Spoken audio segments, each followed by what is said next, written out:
What's the most money you've ever found? I'm not a very lucky person, I don't think so. I've found pennies. There's a 20p that's wedged in between the door and the floor in the bathroom of the house that we rent. And it's been there for about the 4 years that we've been renting it. And I don't want to move it in case it's, you get those like old wives' tales where they bury shoes or like dead cats in the wall. 20p. Yeah, I feel like it's like a folklore thing, and I don't want to move it in case like everything. So that's my story. How long have you known that 20p for now? Probably longer than some of my friends. Amazing.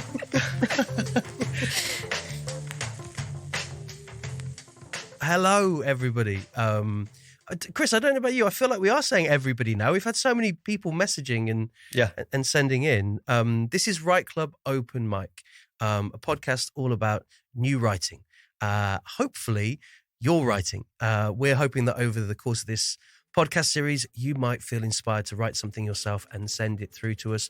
We love all types of writing, whether it's scripts or stories or poems. If we're being honest, Chris, there's a lot of poems. There is a lot.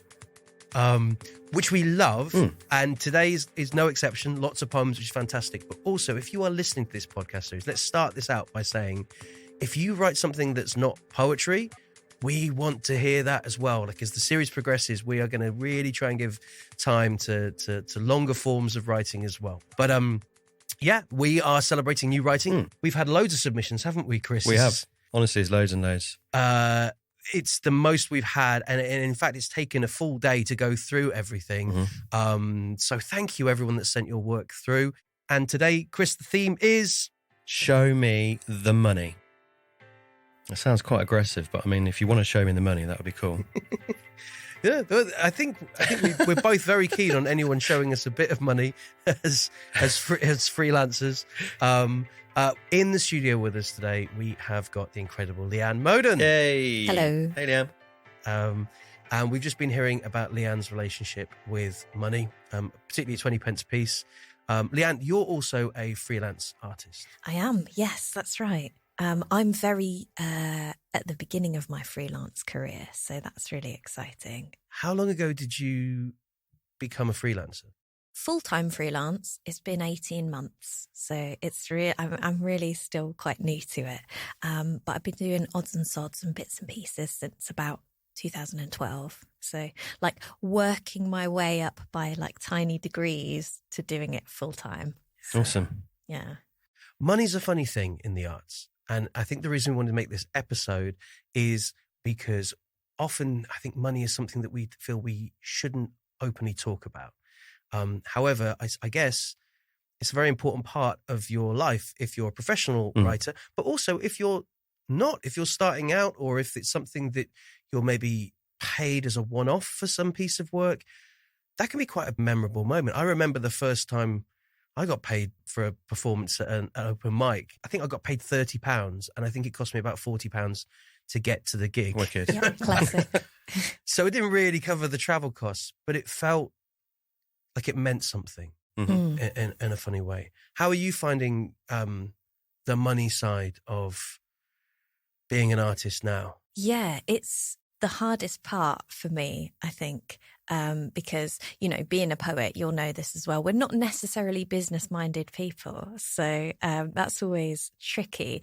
And there are a few places out there that are sort of willing to take advantage of people perhaps a little bit, not being that savvy with knowing what to charge or how much your poetry is worth or how much your skills are worth as well. And that's like a thing that I'm navigating at the moment, is because I've got all this experience, but it's not like experience that's in, something tangible necessarily. Yeah. And so it's then really hard to think about what your value is and what your worth is and how you then put a price on that and whether the price stays the same depending on the company. And it's just a whole big thing, Yeah.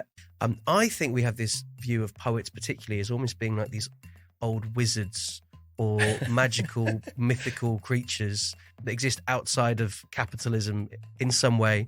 And I think the reality when I speak to young people about being a poet as a job is I explain I feel a bit more like I'm a plumber, really, or a roofer or a contractor. I build things for people. Maybe there's like a show that needs an item for like a BBC Ideas might ask me to write something for that, or for BBC Teach, or you might write a piece for, I did a piece a while ago for The Planets, the Dr. Brian Cox show. They wanted a promo piece about Saturn, so you write a piece for that. And so sometimes you write these commissions. And so I often think that when I'm getting paid for writing things, I'm like a plumber, but I have zero material costs, right? I'm building my piping system or my wall out of words, which anyone can access. And I'm just putting them in an order. And then I'm kind of saying to the world, that's worth this much money. And there's nothing really to prove that. It's just people's assumptions of what you're worth. Yeah, I mean, some people would say that that's the same for plumbers. Not me, though. I wouldn't say that. I don't know about you, I find sometimes if you've had to travel, you're kind of worth more. 100%. Like people don't tend to want to pay like the local poet. Yeah, it's weird, isn't it? It's like there's some sort of legitimacy in being from like outside and being like a special person that they've had to sort of bus in from somewhere. Well, today we are going to be talking about money. We're going to look at some ways that maybe if you're listening that you could explore trying to get some money yourself as an artist from the Arts Council. But also we are going to be providing some money for people who sent work in today. Oh, yeah. Yeah.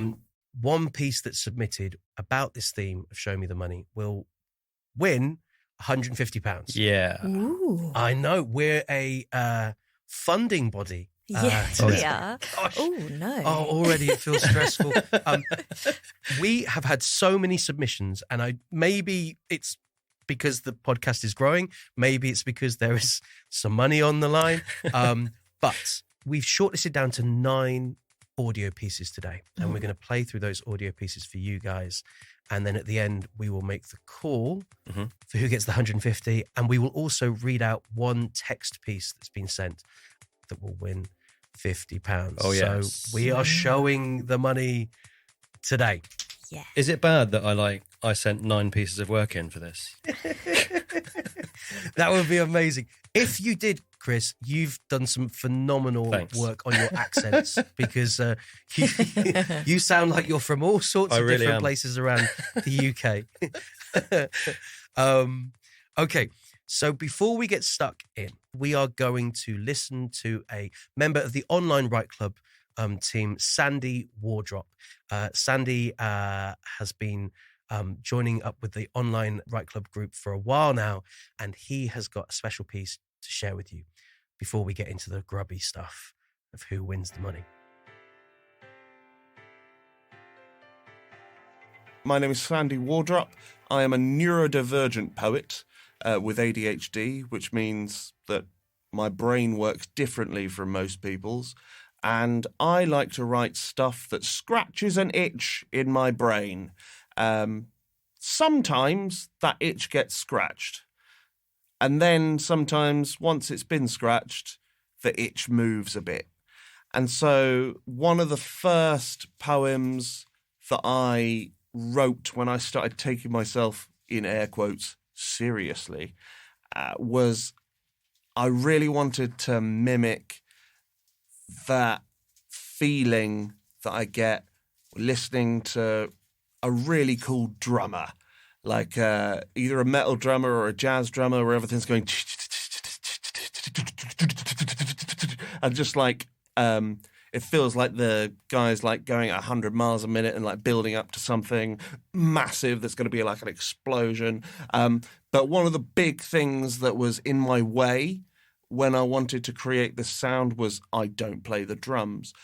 So basically I went through as many words as possible that had some kind of rhythm, including the word rhythm or like double, which sound a little bit like a kick drum. And I basically just threw them together in a big kind of word scrambly omelette. A barrage of bass beats, beat back bits of baritone, heavily doubling kicks of the bass bite the front row, but still the diligent drummer dabbles while his dazzling sticks fidget and the thundering waves wind their way from his wooden digits. And the audience claps, collapse, He necks a bottle full of glucose, knowing that the cue he almost missed was too close, throwing down another, lining up for a second dose. His sticks are ready, and with a thrumming the drumming's reborn. Still the lovely doubling click is the best bit of the bass drum, the running rumbles jump of the time-space continuum, but I could listen to the little dissonant tin clashes of simple sympathizing singing and steel splashes into my skin glistened. Isn't it all just a wall made of sound? Not at all, really, it's a rhythm that rocks you back and forth until your skin's sore. What's it for? What a bore, it's a ride, not a score, 'cause it's all beats and fills you with awe. It's the thrill of not knowing what you're in for. So we rally round the rippling, raucous, syncopated rhythm while the fiddles and paradiddles bring in the roaring rum with him, but the rumblings, doubling energy, bubbling, fast-fading, energetic faces of fallbacks for masquerading as someone who's sailing his way through on stamina, and his legs keep giving their best on hammering, but it's a hard thing to do with a new tattoo on your arm sucking the life force from you. The crowd starts to boo. It's not finished. Pick up your sticks, man. It can happen at nearly any one of your gigs, man. So diminish the prejudice of the dissing fans, disenfranchised peasants who listen for every fumble flam. Don't listen. Slam! Smirking, pus-faced, pretentious tramps. You're better than them, at least no worse than the next man. So he digs. Digs. Digs, digs. Digs, digs, digs. Digs down deep in the dark recesses of his soul where unnecessary pressures are synthesizing coal into diamond, or rampant rocket rhythms are raised up whole, tearing tantrums into tatters, making mansions out of mantras in a dance-based tantric trance of tyrannic tarantulas until he crashes and sizzles and fizzes and hisses and buzzes and smashes. Sweat drizzles, splashes, and dwindles till there's only the sound of the sighs. No snickering hum beyond the light-up fireflies. And with a fleeting flash, he's reborn hissing, "You wanted the best beat, bass, rehearsed verse, and mimetic drumming rhythm because I just bossed it." Great. That was so good. Wow. Awesome. That was so good. Nice That's one, wicked. Sandy. Yeah, what a great piece. All right, we're ready to go then. We have got 9 pieces of work that have been sent through to us. We're going to play these pieces in blocks of 3. So we're going to hear the first block of 3 pieces in a moment. When we've heard all 9 pieces, all 3 blocks, we'll then make the difficult decision. But is there anything you'd like to say? Yes, so it's really important for us to state that it was a real challenge to pick the ones that we thought we wanted on this particular podcast. So if you have got your work on this episode, then you've pretty much already won. Yeah. And the money's just like a lovely bonus for one person. So well done to everybody. And for those who haven't made it on this episode, there are always other episodes that we've got coming up. So hopefully we can find ways to get everybody's work showcased. Yeah, absolutely. So 3 artists that are going to appear in the first block are Sam Wilson with a piece called Little Credit, then Tom McColl with The Gamble Account, and finally we have Hilary Steele with The Wolf Returns. Hi, I'm Sam from London. I've been writing little rhymes and bars and things for a little while now, but never really kind of managed to form them into anything proper. And I've been kind of trying to push myself to do that. So when Mark started this podcast and was sort of put out for submissions, I've kind of used it as a way to push myself to get something together properly for it. And this is where I've got to. So this is called Little Credit. They say money's the root of all evil, but there's nothing saintly about a car with no diesel. Credit card maxed out, saving account tapped out. I'd take a bit of sin just to withdraw a bit of cash now. If the best things in life are free, then why does everything have a fee? Every breath I take seems to cost me. The steps I take increasingly costly. We're in a cost of drinking crisis. Never seen anything like these pint prices. What I have to pay for pale is off the scale. Need a hefty overdraft to drink in craft bars. To say my pay spread thin is the opposite of exaggeration. Anything left at the end of the month, my bank sends me a congratulations. Life just seems to be an endless stream of dull contractual payments. Any notions of saving is best left to the imagination. My funds are really hurting, in desperate need of nursing. If money makes the world spin, then it seems that mine is barely turning. Bank balance cavernous, hand-to-mouth ravenous, credit checks hazardous, the constant grind, I've had enough.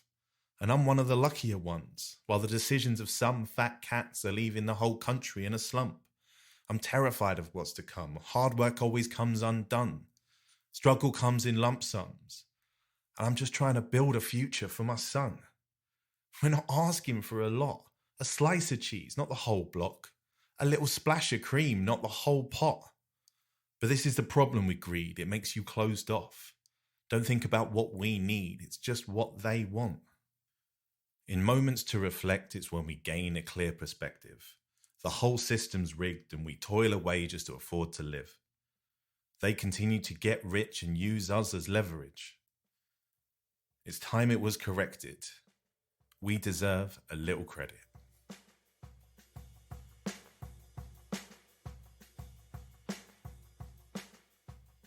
The Gamble account. When I opened a new Gamble account to supplement my current account, the bank sent me a different kind of card to the usual plastic one. It was the 4 of clubs. At the nearest cash point machine, I inserted the card, and keying in my personal number, the Queen of Hearts and 3 of Spades came up upon the screen. 17. I took the printout and went straight to the cashier's desk. I placed my bet, £60. Surely I'd win this time.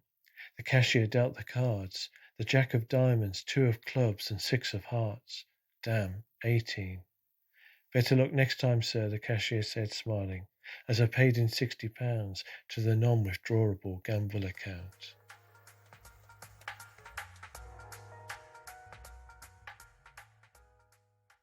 Our forebears strove to end the wolf, drove back the hated thief of grandmas, swore to keep safe the wood where red-hooded children tread. Centuries of grim attrition paired him to a fairy tale, and we forgot the scale of those devouring jaws, overpowering hope, ambition, with freezing homes and cheap nutrition, shoes that crumple in the rain. The wolf is at the door again.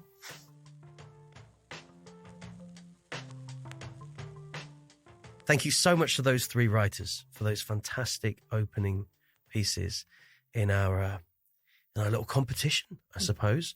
What did you guys think? I really liked all 3. I thought Tom's piece was just the right side of surreal to be really intriguing, which I really liked. And Hilary's piece I thought was really lovely. I love that little twist at the end. Really, really nice. Yeah, it's amazing. Yeah. I love that piece. I love when a poem's quite short and does everything it needs to do with that kind of precision of the writing. I think it's superb. Also, Sam's piece is... I love Sam's work. I thought it was amazing. That was cool. Really good. Yeah. Really accessible, resonant, and some great rhymes in there as well. Okay. So that's our first block of... Oh, standard's high. Yeah, Standard it is high. So next up, we're going to have a little bit of an exploration of a way we can make money as artists. Leanne and I were talking about different ways that we've tried to get some money for ourselves as artists. And we realized that the Arts Council Develop Your Creative Practice grant is kind of an important grant for the both of us. We've applied twice in the past for that grant, and we've both been successful. Amazing. Once. And we've both been unsuccessful once as well. And the DYCP grant, the Develop Your Creative Practice grant from the Arts Council, is a grant specifically for individual artists. Yeah, it's sort of to develop your skills, to develop your practice into some way, to give you a step in a different direction. So, for example, the one that I was successful with, I'd been working for 10 years as a performance poet, and I wanted to move into writing long form theatre content. And that was the step up and a step into a slightly different genre of writing and a slightly different sort of sphere as well. So I needed the money to support mentors, and mentoring for me in like performance and in writing and in promoting stuff and all that kind of thing. So it's as well as giving you like time to write and giving you support to pay yourself to perhaps take yourself out of your day job for half a day a week or something like that in order to give you the space to think creatively. It was really important for me that when I got it in 2018. So great. That's interesting. I was successful in 2018 for a DYCP grant to move into writing for small children, like picture book authoring. So to take what I was used to doing in kind of pubs and things and trying to write using that same kind of rhyme, that same kind of bounce, but to really kind of write stuff for young people. And for me, it was transformative getting the funding because I was able to write a book called Rhinos Don't Cry, which I signed a book deal with Bloomsbury. And for me, I've always just sold books of my poems after gigs. It's a bit surreal for me, but this Thursday, actually, in Waterstones and other bookshops all around the country, that book will be on shelves. That's amazing. Yeah, it's wicked. The system now is different than it was back in 2018. Yeah. I think it's become increasingly popular. The application, you can get more money now. Yeah, it's like £12,000, I think. Yeah. But competition is fierce. Yeah, it's much harder, I think, now to get the funding than it was in those first couple of years, sort of pre-pandemic, I think. So. We both applied this year for funding. What was your application for? So I was looking to start writing a piece of memoir around food and eating disorders and things like that. So it was all about research, working with clinicians, doing some interesting stuff about my own relationship with food. And I thought it was good, a good idea. But no, I didn't get it on this round. So I see. Yeah. I wanted to move into writing chapter books for, kind of 7 to 10-year-olds, I suppose. Chapter books that didn't rhyme, which if I'm not rhyming, I find it really, really scary. Yeah. And I was very aware that that's the kind of bracket that I'm missing. If I can find a way to kind of write these chapter books for young readers and work into prose, that would be a big help.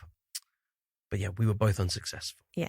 And we thought, well, that's a great reason to really explore this grant further. We thought we'd approach a couple of artists who were thinking about applying and ask them to document their experience of going through that application process. So perhaps you could hear what it's like if you ever wanted to apply for a Develop Your Creative Practice grant. So first up, we're going to hear from Demi Anter. And Demi is based in London, but originally from the States. Hi, my name is Demi Anter. I'm a poet originally from California, and I've lived in London for almost 2 years after 6 years in Berlin. My poetry is mostly about the female experience, but tying into lots of other things. My first book, Small Machine, which came out last year with Right Bloody UK, was about my experience of coming of age in Berlin as a kind of foreigner. My family is German and Austrian, but I don't have family there. So it was about that experience of living this sort of expat life and bilingualism and the multiculturalism of that city, as well as history, family, intergenerational sort of trauma and migration. However, my work is moving into new fields now. It's not so much a coming of age kind of narrative anymore as I'm entering my 30s. And the projects that I'm looking towards now have more to do with this particular period in time in your life, particularly for women, trying to figure out sort of what comes next in terms of whether or not you have a family and how this fits into your life and identity as an artist in your career. My DYCP application is exactly about this transition, actually. And I have experience in a lot of different art forms, in photography, in film, in book making, book design. I also finished a master's in acting last year. So I'm also trying to figure out how do all of these kind of disparate pieces fit together. And so my DYCP application this year was called Possibilities of Poetry. And it's all about kind of blowing up all of the options of what are all of these different threads that I can follow and what are all of these different things that I can explore and experiment with. And, you know, it's about funding the chance to work with really interesting people that I have connections to anyway, but who I've never really had the time to work with in a deeper way. And, you know, the great thing about DYCP is that it doesn't necessarily have to lead to a specific project. It's more about exploration. So this is really about exploration and studying for a year. I have not had Arts Council funding before, but I did apply for DYCP last year and my application was unsuccessful. But this year I went about it in a very different way. Last year I did my application really last minute because I wasn't sure if I would be eligible to apply. So I just went for it and did an application really quickly. This year I spent much more time working on it. And I worked with a coach actually to guide me throughout the process. So not a grant writer by any means, but someone who had received the funding before. I applied. I've just submitted my application last week, and I think that the process is really good. I really like the way that they've set up their website and their questions, and I found it a much more straightforward kind of application than many other grants and things that are out there, actually.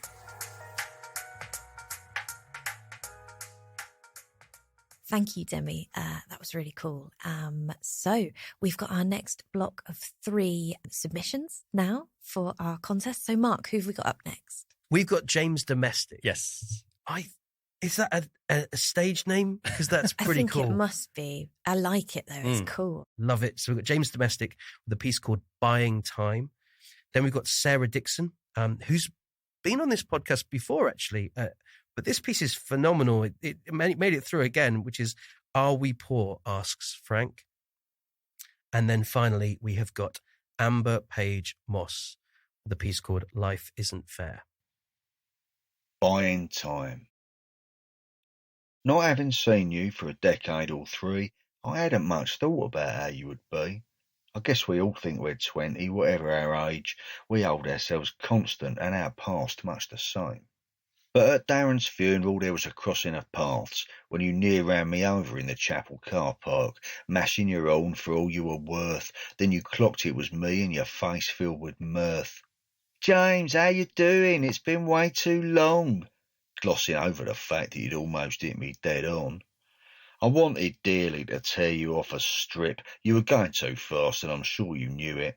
But we're at a funeral, so I let it slide. We chat for a short while, then head on inside. Me with my girlfriend, you with your 3rd wife, and we reverently celebrate deceased Darren's life. It's not till the wake in the nearby King's Head that I weigh what you were against what's there instead. You were full of idealism, of dreams and ideas. Now you drive a Mercedes with plates from this year. And I don't want to seem jealous or snarky or mean or invoke some male cliché betwixt man and machine. But you talk and I listen. You always liked your own voice. We're both staying here, so I haven't much choice. And whatever the subject, whatever the topic, the theme turns to money and how much you've got of it. Politics, music, family or cinema, holidays, science, the results are familiar. Your latest purchase, your latest thing, the exorbitant price of your wife's wedding ring. That you've changed is abundantly clear, and I can't help but wonder what I'm doing here, discussing stuff I care little about. You've been lured by the biggest cult and now you're devout. We all need some funds, I'm not blind to that, but you're fully caught up in the capital trap. Because what good is money if it don't make you free? Free to buy, sure, but not free to just be. To be cuffed to a treadmill, just whizzing around, working hard to get nowhere, never once making ground. The cuffs might be golden, with diamond-tipped keys. The treadmill's designer, well, of course it would be. But you've now set a standard, both you and the wife, and you've got to keep up, because this is the life. You asked at the bar whilst you were getting them in, what would I buy with a lottery win? I didn't need to think, I just fired straight back. Time's what I'd buy, because it's what we most lack. You didn't really seem to understand what I meant. It seemed to make you angry, this straightforward concept, and like an exasperated parent with an unruly child, fury drew across your face and I was positively reviled. You said, no, a thing, a tangible thing. I said minutes, hours, days and months are tangible to me. And one day in the future, which you may find comes too soon, you might suddenly wake up to find they're tangible too. And then you punched me on the nose. Sarah L. Dixon. Are we poor? Asked Frank. After his first primary school birthday party at our house, Violet asked where our second toilet is, where our real garden is, the one with grass, why we only have one TV. Are we poor? Asked Frank after his first week at a new school. My answer, we are rich enough to have shelter from the wild valley, rich enough for 3 meals a day and several baths a week to warm our house when the mercury drops below 17.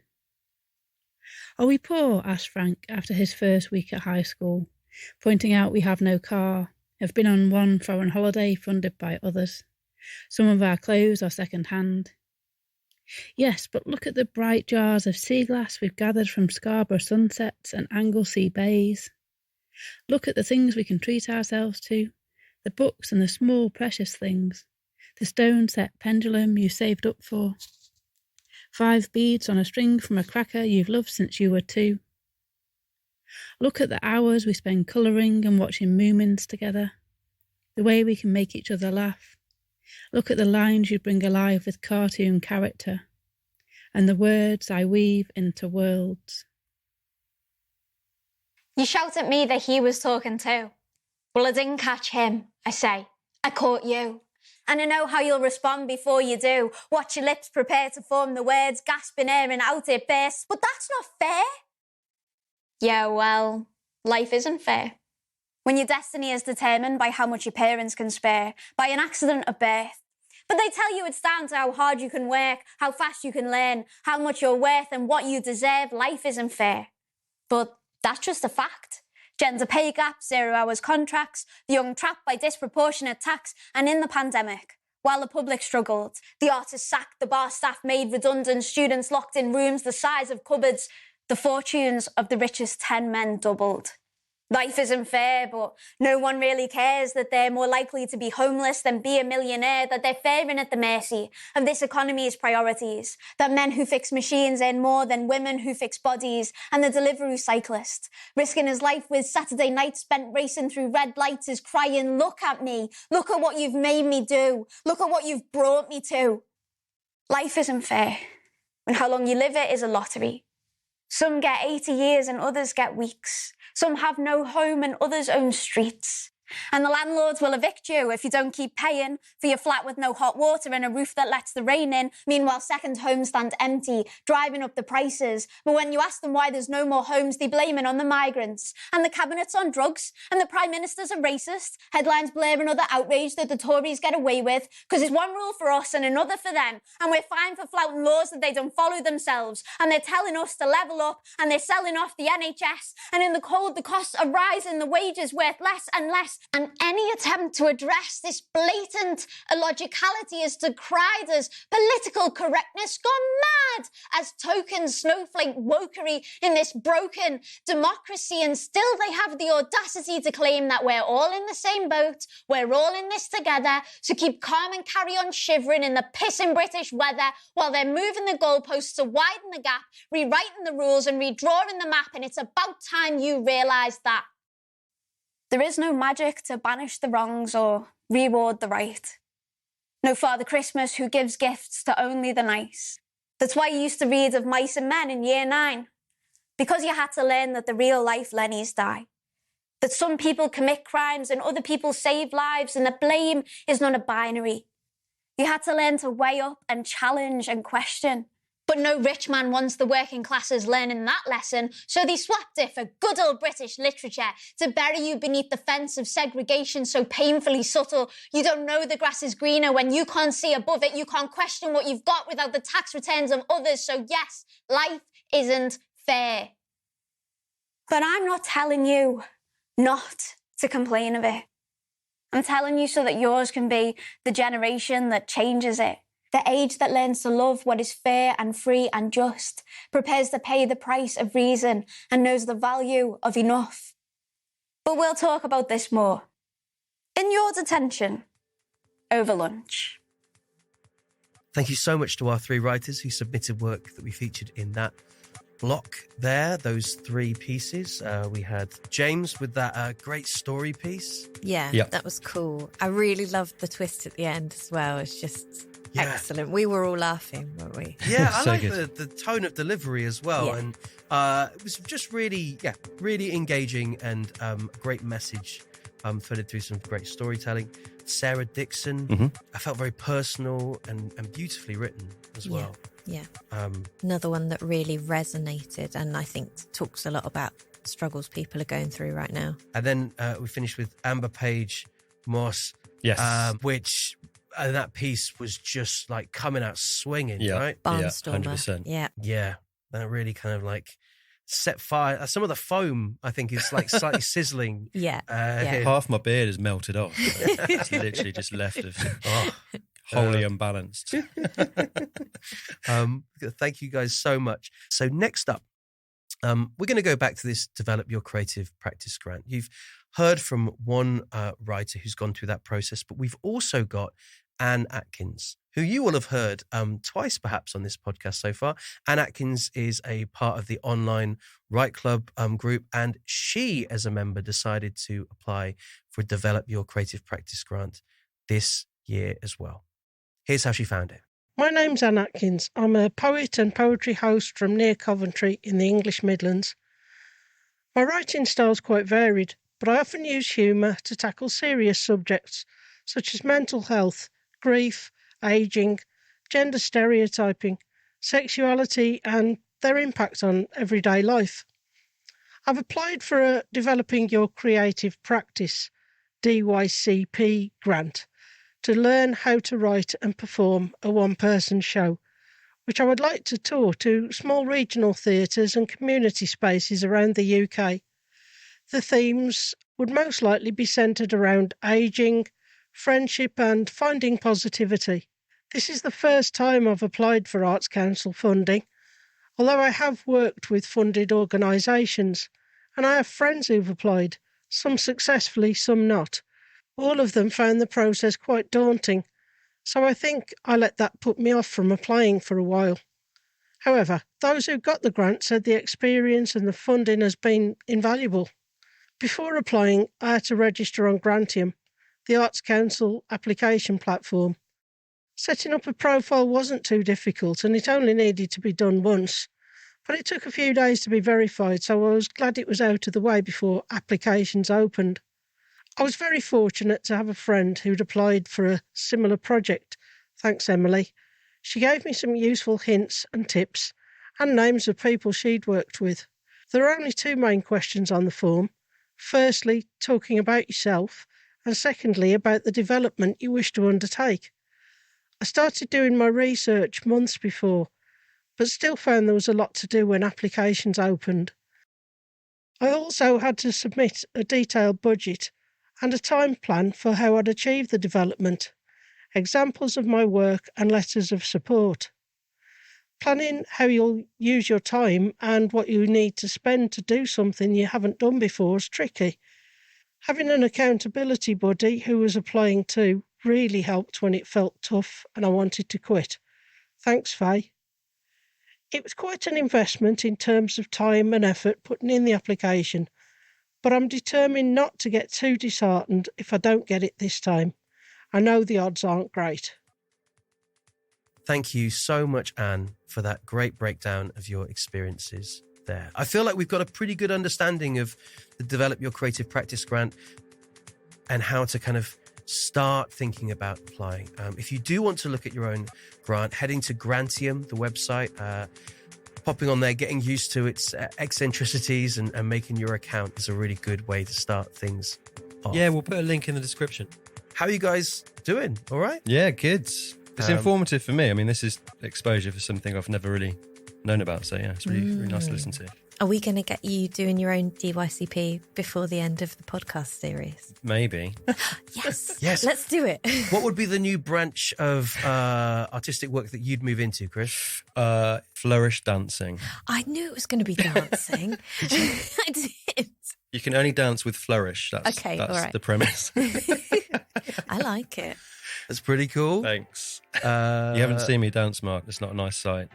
It really isn't. That's why you need the money, Chris. Well, that's exactly right. What's improve on my we're dancing? upskilling. Yeah, it's fine. We'll get mentored by Michael Flatley. Excellent.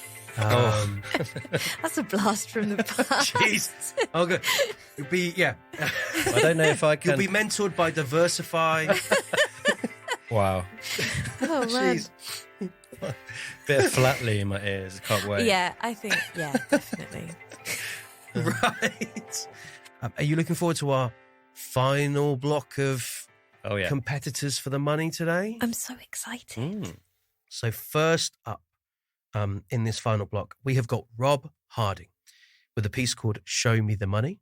Then after Rob, we have got Andrew Lee with a piece called I Found Your Wallet. And our last piece today will be Gail Webb. And her piece is called Moorish. So apparently they call it Crimbo Limbo, that seasonal perineum of amorphous days slap bang between Christmas's death wish ingestion that would make a blue whale proud and New Year's pledge that we will do better next time around. Not that I ever do. The pledging, that is. But there we are. Squeezed betwixt gorging and restraint on the dusky cobbles of Edinburgh in the cold and the rain, we probably should have considered the weather on our festive Scottish jaunt. But this is the first time we've been away on holiday as a family, and we are loving it regardless. Except the wind, of course. And we ignore the fact, my wife and I, that we are staring down the barrel of two-faced January. All its promise and penny-pinching pain. We focus on the kids and making the most of today. We've had perspective changed on a big wheel. We've had our minds warped by a museum of mirrors. I've done a treasure hunt in the rain with my boy to look for unicorns. And then it happened. Perspective shifting. Mind warping unicorn of a treasure that she is. My daughter holds my hand and looks keenly at the person I have learned not to notice. The person I would have once sat with and shared food with and chatted with until I learned it takes a lot less effort to stare at your toes and shove your hands in your pockets and focus on what you own instead of what others don't. But my hand wasn't in my pocket. It was in hers. And she squeezes it and says, sincere and earnest, "Can I give her my money?" Nobody makes her. Nobody even suggests it. She asks. Asks. As if she needs permission for kindness. After all the presents and surprises, this is her dream. This is her desire. It's to share. A £20 note from her grandparents. A gift. Freely given out of love. I, a burgeoning Scrooge, tell her she can't get change. As if she cares. So I nod. She takes the note. The woman receives it with utter disbelief and tries to hand it back, looks at us. To direct this exchange, we smile. It's hers, we say. And suddenly, it isn't. The miracle hangs between us. An exchange of warmth, a blanket round the shoulders in the night, or A room in a hostel, to be more precise. How easily giving gifts bleeds into counting coins. How easily the milk of human kindness spoils and good cheer falls flat.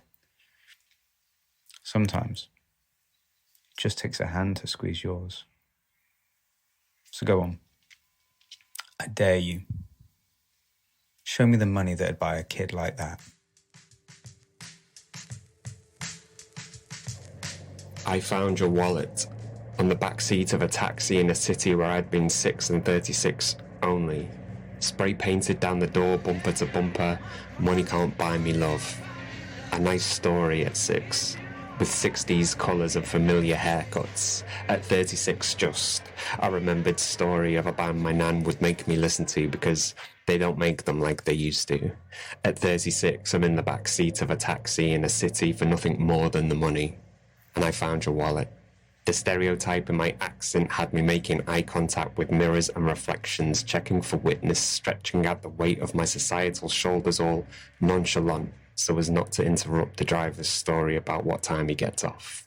Shouldn't have asked. But the animation in his need to finish in time for the derby bought me a precious second or two to pocket your wallet as if every stereotype you'd ever heard was true. Pulling up at the lights on Cavern Club Corner, I pulled out your wallet, opened it up to a guilt-riddled photo booth cutout of you and your young family. 2 kids, a wife, a receipt for 4 tickets to the match, a credit card so recently expired and stamped on some plastic. You'd been born in the summer of 64 in Wallasey. Plastic. Over the water in too much of a hurry, you opened up your leather-wrapped identity to me, with few clues as to who you were, are, or will be. A mystery novel on the commute to the yellow train home on a Monday. That'll be $3.50, please, La. His eyes shifting suspicious in the rear view. The no food or drink £50 fine sign pushed against the weak in my knees, the back of the taxi closing in claustrophobic, the anxiety of a brand new stolen wallet paying my way back into old habits. I told the boss man I'd found your wallet. Came clean, cut loose, released, stood down, let it go, let it be. Gave the only thing between you and me charitably up to the front seat. The driver winked and smirked, pocketed your wallet, almost as if to say, show me the money.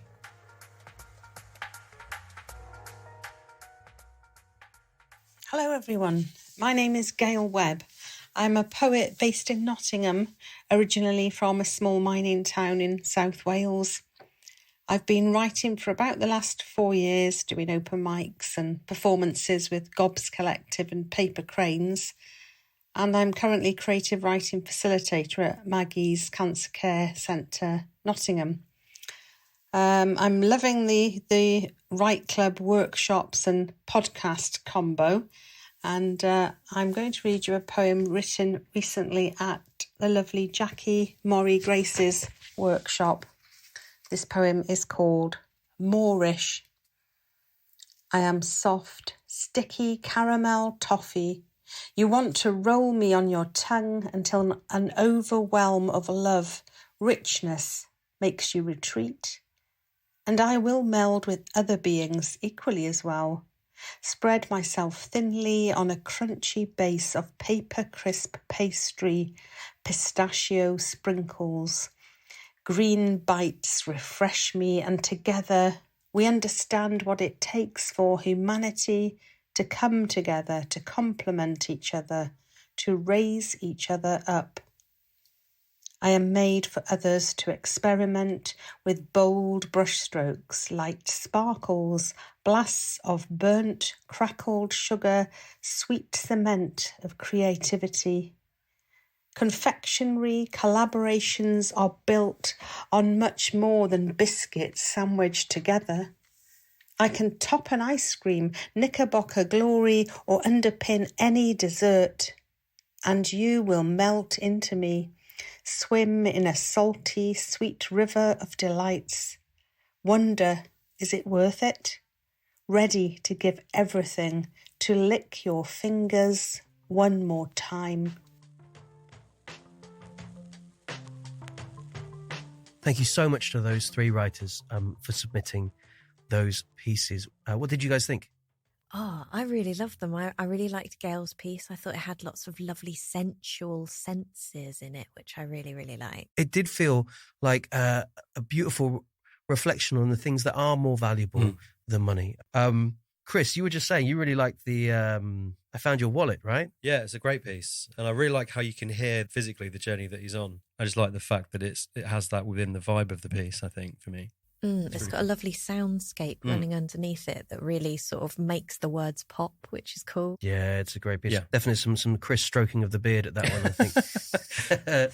And then, of course, Rob Harding's piece as well. What a beautiful story. Yeah, really good storytelling as well. We really got a sense of being there and being involved in that moment. Absolutely. The thing is, you have, just to go back to the piece that you were referring to before, that music concrete is something that was in the 20s and 30s and 40s, where you use sound, everyday sound for soundscape. It becomes percussive. You start lending into it. The sort of stuff that I like. Anyway, it's cool. Technical stuff from the sound guy. We love it. And Rob's piece with some great storytelling as well. And and also like pulling no punches about feeling a bit guilty, right? And how we get a bit more cynical. Okay. We're going to make a call on that in a second, but one thing we have made a call on is, as well as the £150 for an audio piece, we've said there is a £50 prize for one text piece that got sent in this month. And we've had a bunch of these sent in, some really, really great poems and some stories as well, which are fantastic. I kind of would have loved to have given this to a story, but the unanimous decision is the piece that really stood out to us all for the £50 prize. I'm going to read it out to you now. It's a piece called How Difficult It Is to Describe the Difference Between £2.99 and £29.99. And that's been sent in by Laura Strickland. This is the piece. He interrupts me like the person from Porlock. He's found the perfect frozen dress, and as he talks, I imagine him wearing it. Watch how it transforms him, the feeling it gives him, the way he moves through the gaps in the furniture, as though he is blessing the air. And it takes everything I have not to say, I can't afford it. As he hands me his Kindle with the cracked screen, he won't use a protective cover because it doesn't feel right in his hands. I click buy now and think about what to cut back on. Yeah, it's mega. Oh, yeah, that gave me goosebumps. Yeah, what a powerful, thoughtful piece. You can't hear this, but the way the poem has been laid out is really satisfying as well. There's no punctuation there, these kind of gaps. It's almost like a prose poem, but with these thoughts on the page as it's moving. It's very beautifully set out as well. So, Laura, we loved that piece. Yeah, Thank you so much. Really, and we will be in contact about how to relay your £50. If you weren't selected, because we had a few text pieces, we will also try and see what we can do about putting you in to a later episode. But thank you for the work. It was very, very well written as well. Okay, so time for a decision on the audio now.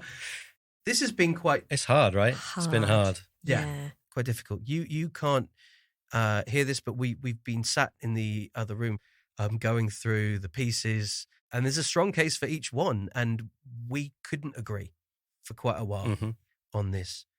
If anything, I don't know about you guys, it made me feel more sympathetic towards the decision that Arts Council England is making when it's going through applications. I know that there's a project plan and there's other things to bear in mind, but it's never easy trying to make a decision between different artists' work. Of course, the quality and the different contexts of different poems and different pieces, it's really hard to say, you know, this is the one that we'd like to choose over all the others. So yeah, I'm really glad, not for the first time, that I don't work for Arts Council.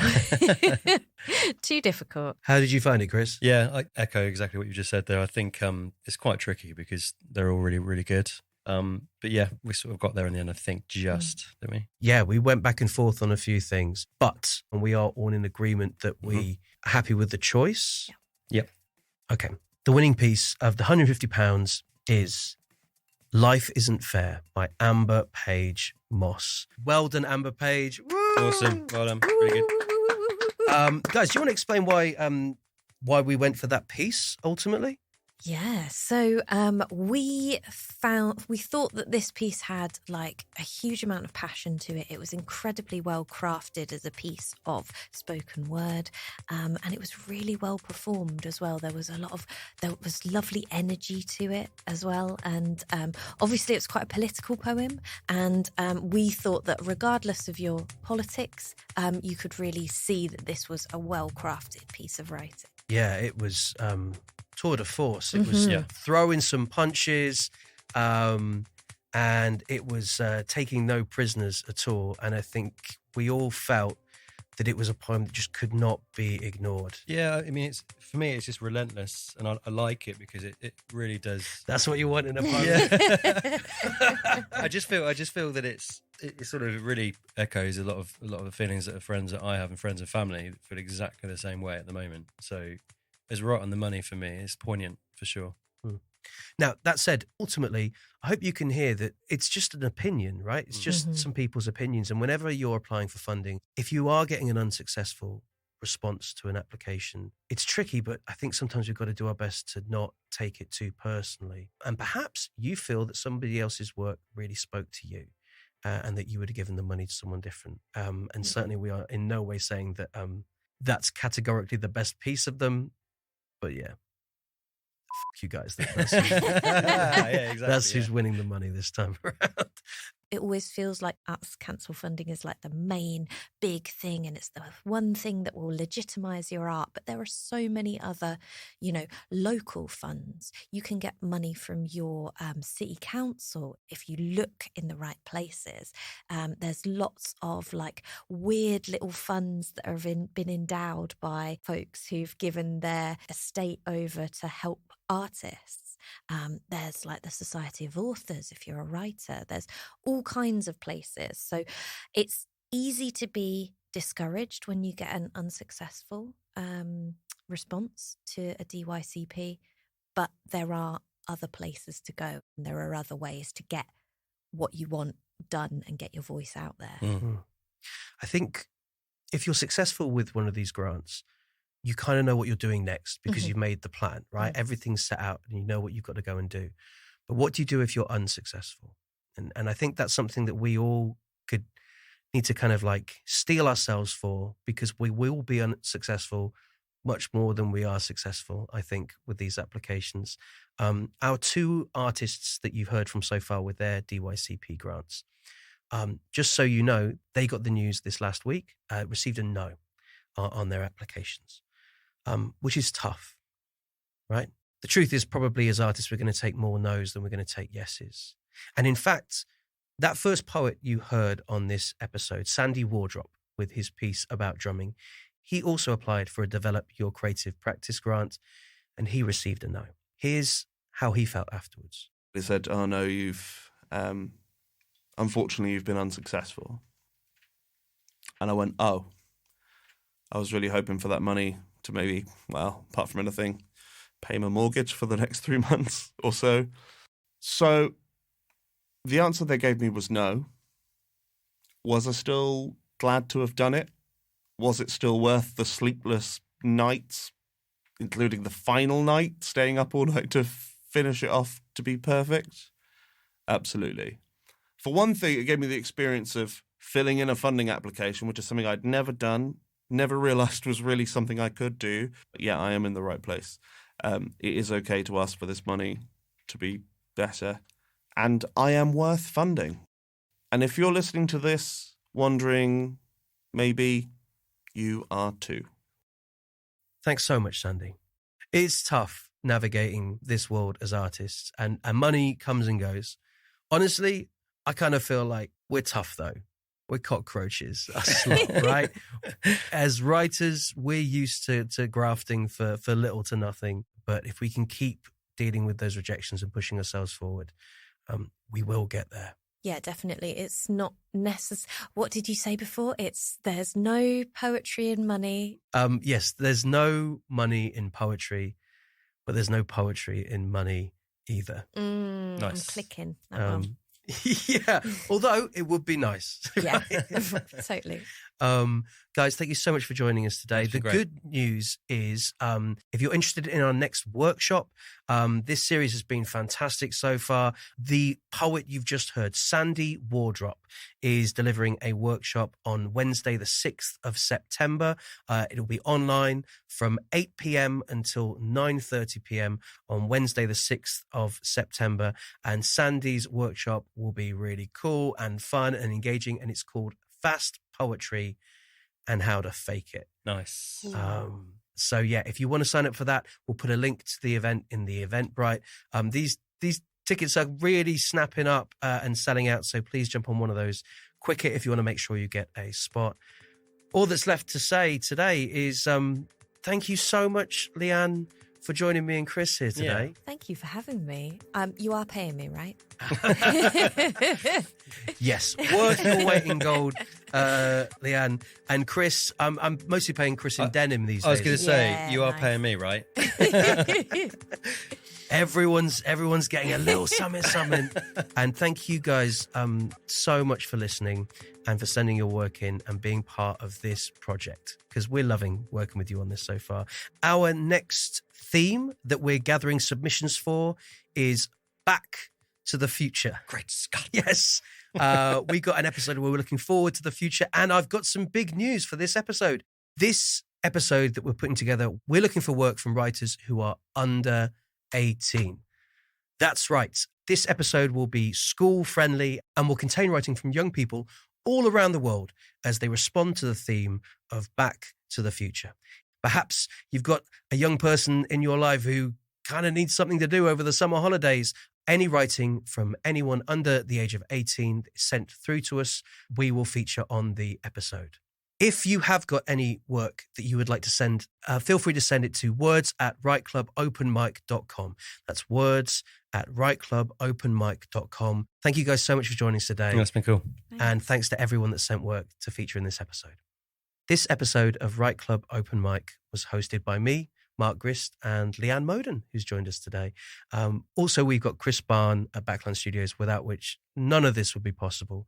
Thank you so much to everyone who sent work in that we featured today. Thank you so much to Demi and Anne for documenting their experiences with the DYCP. And thank you to Arts Council England for funding this project with public funding. Lastly, thank you for listening.